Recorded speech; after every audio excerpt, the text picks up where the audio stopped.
My father said he wouldn't walk me down the aisle. He told me my sister's glamorous party, planned for the exact same day as my wedding, was more important. I was heartbroken, left to walk alone. But just as the music started, a powerful stranger stepped up to take my father's place. My dad's face, when he later saw a photograph of who it was, turned as white as a ghost. This is a story about family priorities and what happens when they are horribly, terribly wrong. Before we get to the wedding, I'd love to know, what city are you watching from today? And be sure to subscribe for our daily stories. Okay, let's go back to the week it all fell apart. In my family, I was the quiet moon, and my older sister, Olivia, was the brilliant, blazing sun. She was the one who had followed in my father's footsteps, getting a business degree, joining his successful marketing firm, her ambition a perfect, shining reflection of his own. I, on the other hand, was the disappointment, the quiet, bookish girl who had become a librarian. My life was small and happy and deeply, profoundly unimportant to them. I had been planning my wedding to Liam, the kind and wonderful man I loved, for over a year. It was to be a simple, beautiful affair, a gathering of our closest friends and family in a lovely old botanical garden. My father, Robert, had, after much prodding, agreed to help pay for a small portion of it, a gesture that felt less like a gift and more like a business transaction. The real family investment, the one they spoke of with a breathless, excited pride, was my sister's, Olivia's, grand opening. Olivia, an aspiring artist with more ambition than talent, had convinced my father to fund her very own, very expensive, high-end art gallery in the city's trendiest district. For the past 6 months, every family dinner, every phone call had been consumed by talk of Olivia's gallery. The famous artists she was courting, the influential critics she was inviting, the profound importance of her vision. My wedding, it seemed, was a minor, almost annoying footnote in the grand, important story of my sister's success. The final, devastating blow came at our weekly Sunday dinner, just 1 week before my wedding. The atmosphere was tense. I knew the two events were dangerously close to each other, but I had held on to a fragile, foolish hope that my own family would, for one day, make me the priority. "We have the most wonderful news," Olivia had announced, her face glowing with a self-satisfied triumph. "The gallery's grand opening is officially set. The press has confirmed, the mayor is coming. It's going to be the event of the season." She then turned to my father. "And it's all thanks to you, Daddy." "When is it, darling?" my mother had asked, though I could tell she already knew the answer. "Next Saturday," Olivia said, a small, cruel smile on her face as she looked directly at me. "The ribbon cutting is at 5 p.m., with a champagne reception to follow." The same day as my wedding. The same time. I just stared at her, the blood draining from my face. "But that's my wedding day, Olivia," I whispered, my voice a small, broken thing. "You know that. My ceremony is at 5:30. She just gave a small, dismissive shrug. "I know, Grace, the timing is unfortunate, but this was the only day the mayor was available. You understand, this is my career." I looked at my father who was supposed to walk me down the aisle in 7 days, who was supposed to give me away. I looked at him, my eyes pleading. "Dad?" I whispered. He would not meet my gaze. He just stared down at his plate, a look of grim, uncomfortable resolution on his face. "Grace, you need to be reasonable," he said, his voice quiet but firm. "Olivia's opening is a major business and networking event for the company. We have investors flying in for this. It is a matter of priority. We cannot miss it." So you're not coming?" I asked, my voice cracking, the full, horrifying weight of his words crashing down on me. "To my wedding?" "We will try to make it to your reception, later in the evening, if we can get away," he said, still not looking at me. "But the ceremony, and walking you down the aisle, I'm afraid that's just not going to be possible." I sat there, in the silent, suffocating dining room, and I felt my heart break. It was not a loud, dramatic shattering. It was a quiet, clean, and final snap. He had made his choice. He had chosen his business. He had chosen my sister. And I, as always, had been deemed the lesser, more disposable daughter. I got up from the table. I did not cry. I did not yell. I was too heartbroken for that. "I see," I said, my voice a hollow, empty thing. "Thank you for clarifying your priorities." That night, alone in my apartment, I cried. I cried for the father I wished I had, and then I did something else. I went to the old, dusty photo albums my own mother had left me when she passed away years ago. I was searching for a picture, a memory of a time when I had felt like a cherished part of a family. And I found him, a faded photograph of my father, Robert, as a young man standing beside his own older brother, my uncle, a man I had never met.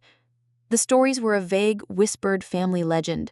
My Uncle Arthur, the reckless older brother who had been driven out of the business family decades ago after a bitter, mysterious falling out with my father. I looked at his face in the photograph. He had a kind, rebellious smile. I felt a strange, sudden kinship with this other family outcast, and a desperate, wild, and almost certainly hopeless idea began to form in my mind. My own family had just abandoned me, but as I looked at the picture of the uncle I had never known, the man my father had so completely and totally erased from our history, I realized there was one last piece of my blood family I hadn't yet called upon. I had nothing left to lose. I picked up my phone and I began to search for a ghost. I drove home from that terrible Sunday dinner in a state of quiet, hollowed-out shock. The brutal finality of my father's decision, the casual cruelty in my sister Olivia's smile, it was a betrayal so profound it felt like it had fundamentally altered the world around me. The familiar streets of my own city now seemed strange and alien. I was in exile in my own life. My fiancé, Liam, was a rock. He was furious, his anger a warm and protective blanket around my own cold grief.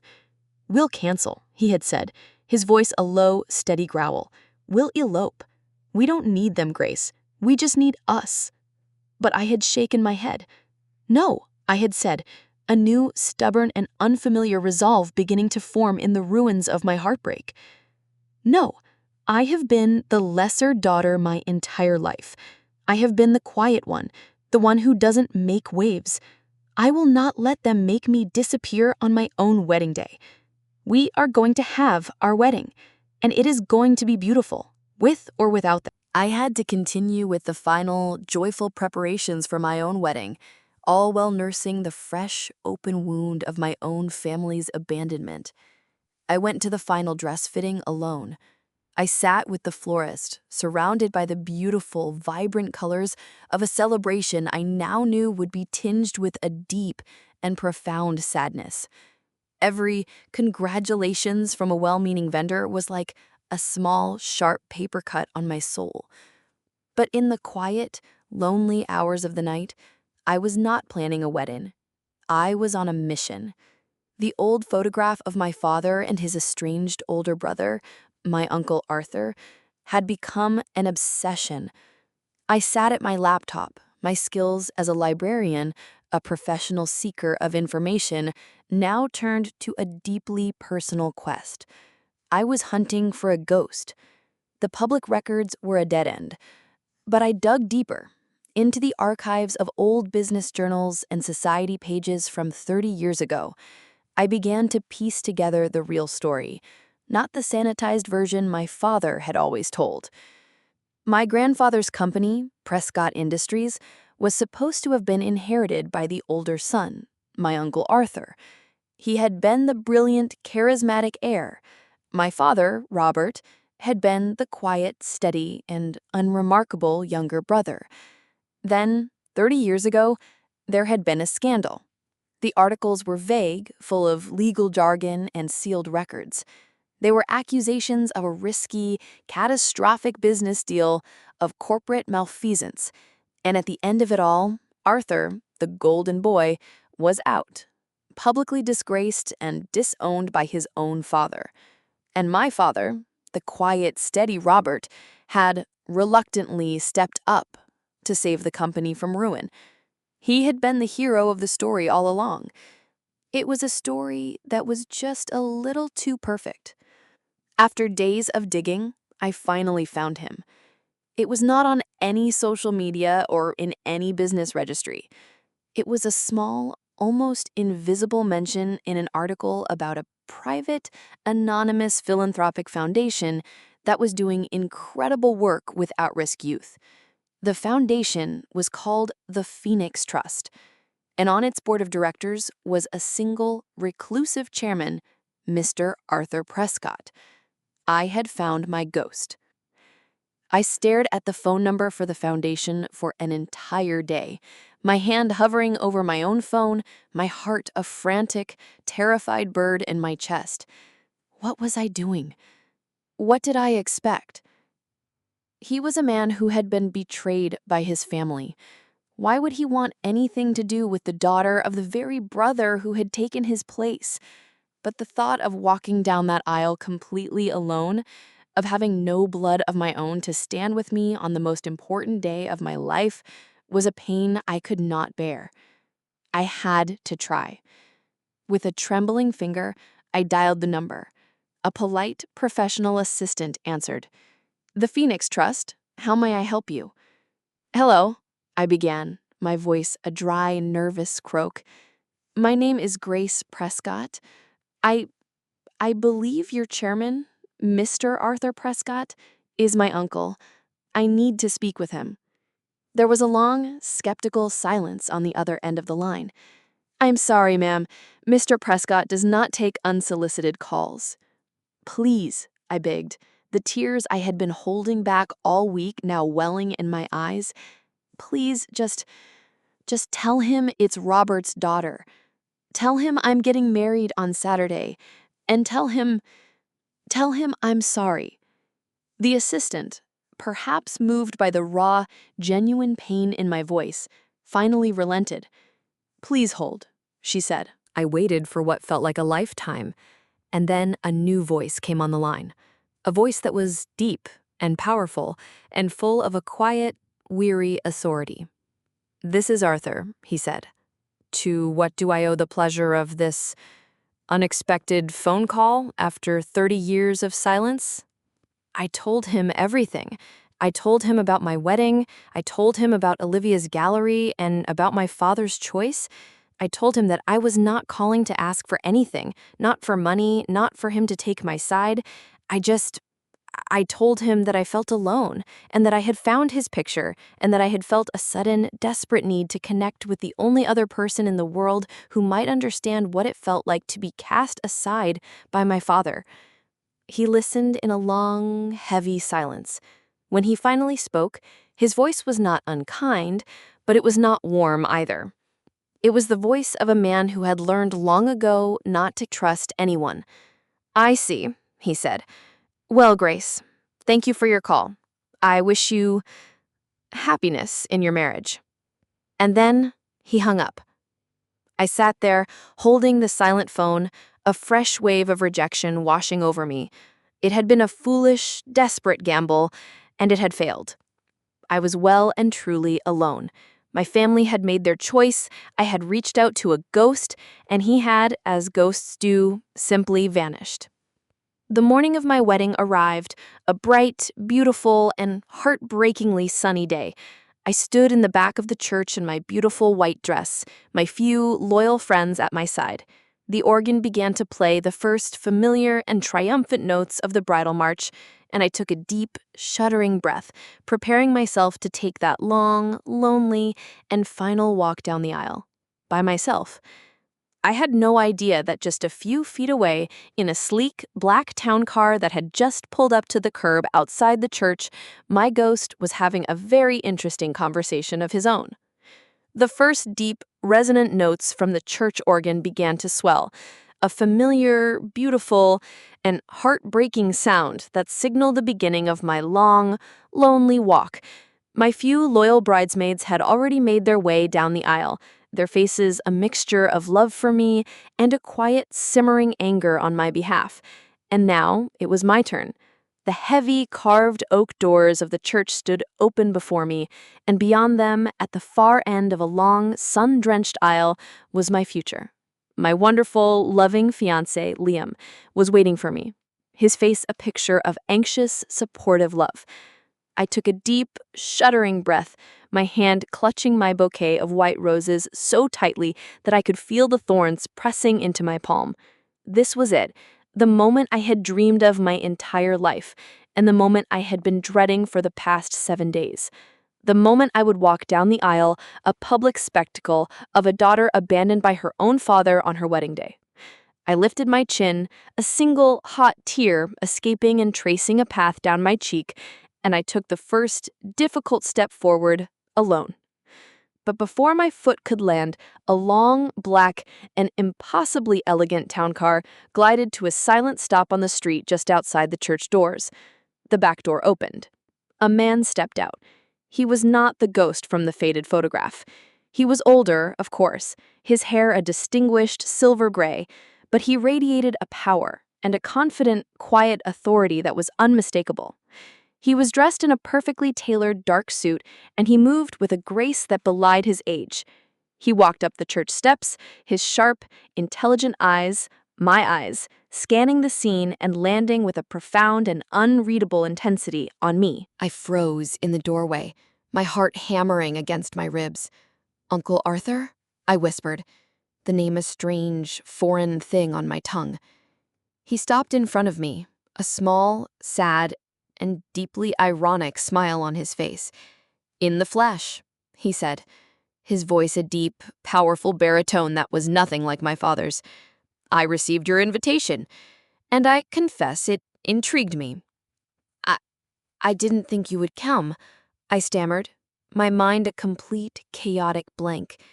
"Neither did I," he admitted. "But a man with a great deal of time and resources on his hands can learn a lot in a few days. I made some calls. I learned about your sister's conveniently scheduled art gallery opening, and I learned about my little brother's profoundly disappointing but not entirely surprising set of priorities." He looked at me then, his gaze softening with a kindness I had never seen before. "He is a fool, Grace.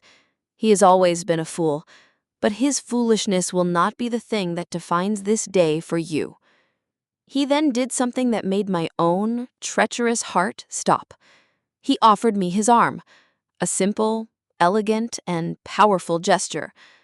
"If you will have me," he said, his voice a low, respectful rumble, "it would be my profound honor to take the place of the man who was not man enough to be here for his own daughter."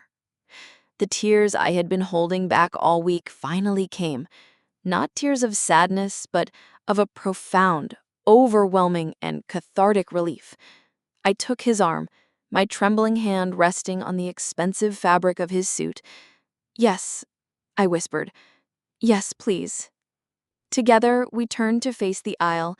The organist, seeing us, began the music anew, and we began to walk. The journey down that long aisle was a surreal, out-of-body experience. The guests, who had been expecting to see a sad, lonely bride, now craned their necks, their faces a sea of shocked, whispering confusion. Who was this distinguished, powerful-looking man at her side? He was not her father. He was a stranger, a mystery. I saw my fiancé, Liam, at the altar. I watched as his own face went through a rapid series of emotions. First a deep, baffled confusion. Then, as he must have recognized the face from the old photographs I had shown him, a look of dawning, stunned disbelief. And finally, a smile. A beautiful, brilliant smile of pure, unadulterated relief and joy. He knew I was not alone. We finally reached the altar. The organist, seeing us, began the music anew.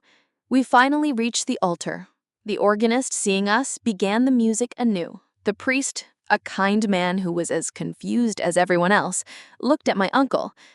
"And who he asked, his voice a gentle, questioning sound, gives this woman to be married to this man?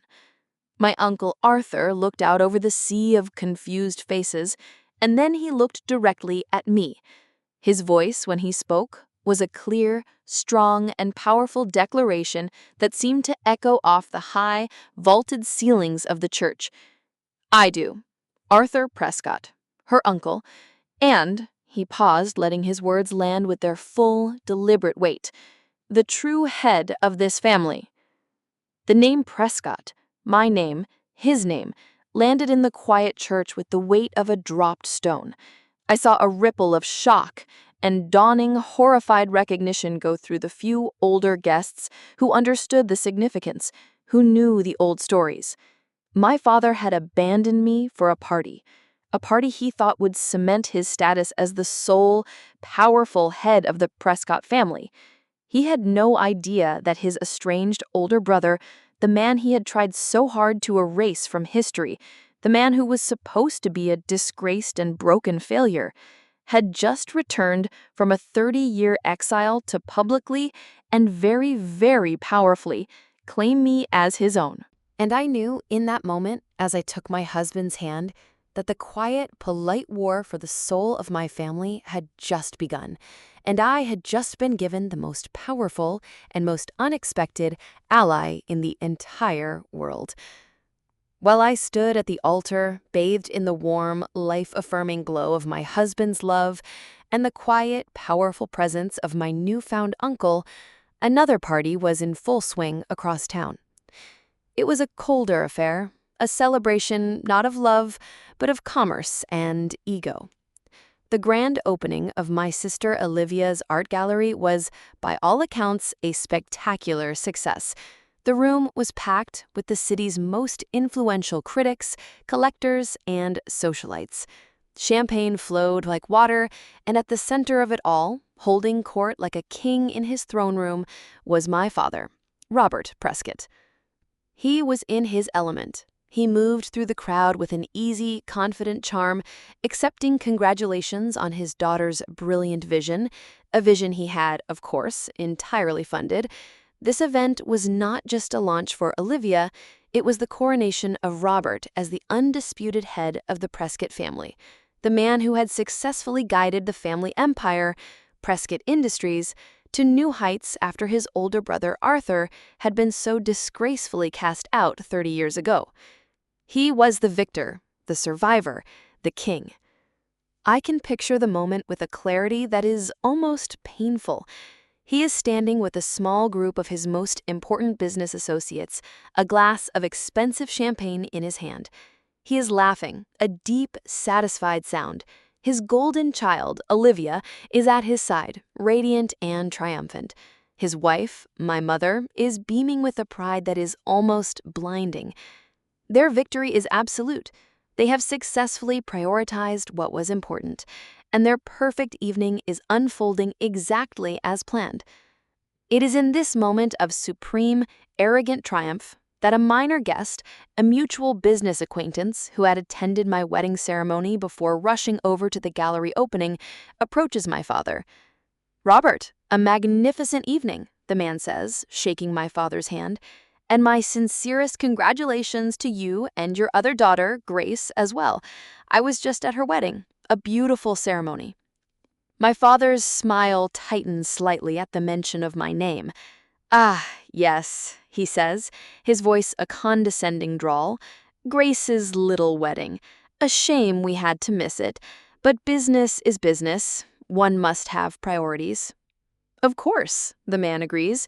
"But it was quite the surprise to see your brother Arthur there.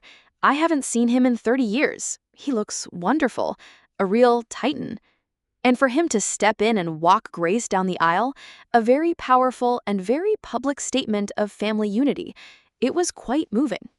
The words, "your brother, Arthur, walk Grace down the aisle," they do not compute at first. My father stares at the man, a look of blank, uncomprehending confusion on his face. "Arthur?" he repeats, a short, sharp, and incredulous laugh escaping his lips. Arthur? What are you talking about? My brother is a ghost.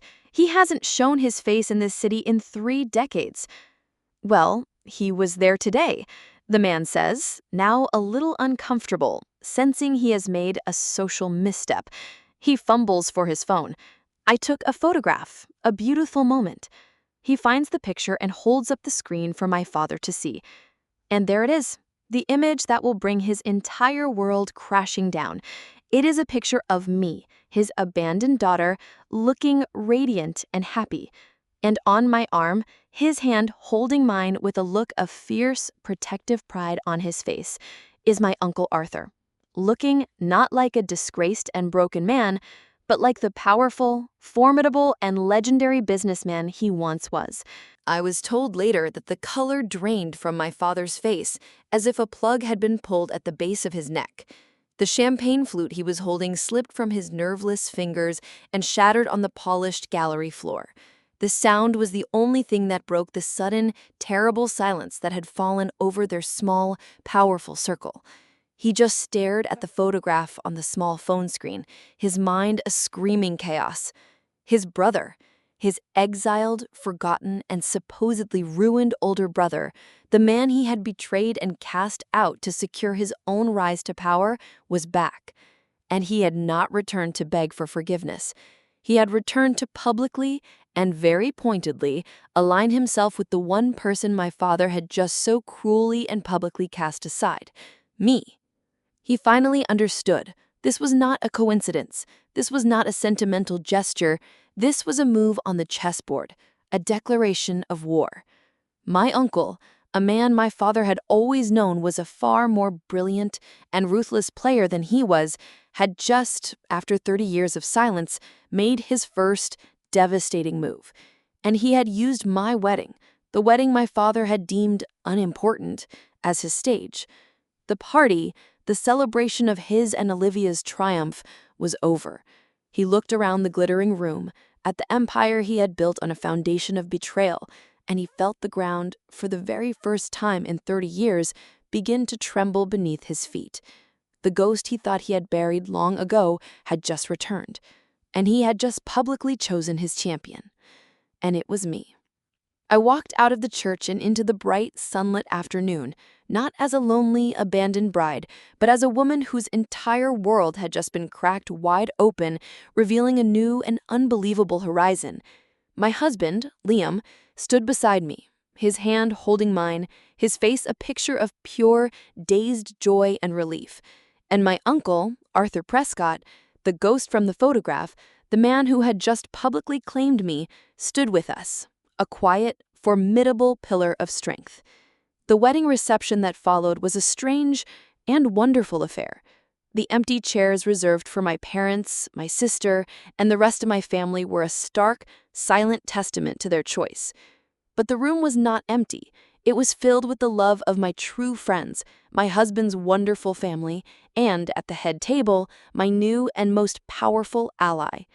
It was there, over a celebratory glass of champagne, that my uncle finally told me the real story, the truth that had been buried for 30 long years. He spoke of his youth, of his partnership with his younger brother, my father, Robert. Arthur had been the visionary, the risk-taker, the brilliant mind that had built Prescott Industries from a small local firm into a national powerhouse. My father had been the cautious one, the numbers man, always in his older brother's shadow. He was a good man, Arthur said, his voice a low, sad rumble as he stared into his glass. But he was weak, and he was poisoned by a jealousy he could never admit, not even to himself. He then told me about the deal that had changed everything, a single, high-stakes deal that had gone bad through no fault of Arthur's, but due to a market crash. My father, seeing an opportunity, had seized it.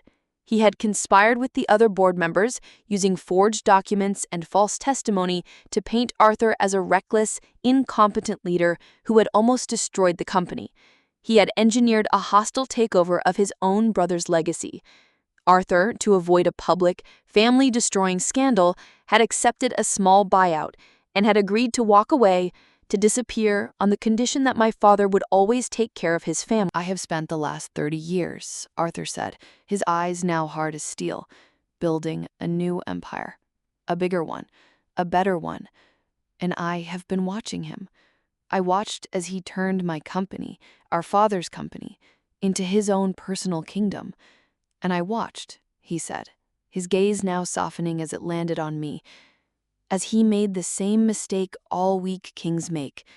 He chose a favorite, a sycophant, your sister, and he cast aside the one child who had inherited the true strength of this family.